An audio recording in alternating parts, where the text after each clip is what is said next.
Hello guys, നമ്മളിന്ന് ഉണ്ടാക്കാൻ പോകുന്നത് ക്യാബേജ് തോരനാണ് കേട്ടോ. തേങ്ങയൊന്നുമില്ല, എന്നാലും നമ്മളതെല്ലാം വെച്ച് ഉള്ളത് വെച്ച് അഡ്ജസ്റ്റ് ചെയ്ത് നമ്മളിപ്പോൾ ഒരു തോരൻ ഉണ്ടാക്കാൻ പോവുകയാണ് ഗൈസ്.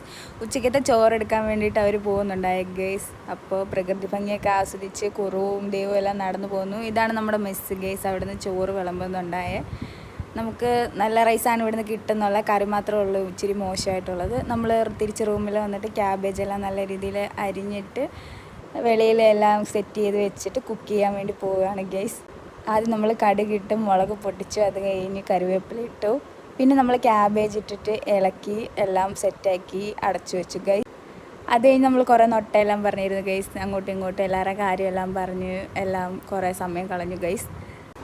അതിനുശേഷം അത് റെഡിയായി, എല്ലാം സെറ്റായി. പിന്നെ നമ്മൾ ചോറെടുത്ത് ബെഡിലെല്ലാം വെച്ച് നല്ല അച്ചാറൊക്കെ ഉണ്ടായിരുന്നു ഗൈസ്. അതെല്ലാം എടുത്ത് പ്ലേറ്റിലെല്ലാം ഇട്ട് ചുറ്റും ഇരുന്ന് നമ്മളെല്ലാവരും ചോറുണ്ട് ഗൈസ്. അപ്പോൾ ഇന്നത്തെ വ്ളോഗ് ഇത്രയേ ഉള്ളൂ. ബൈ.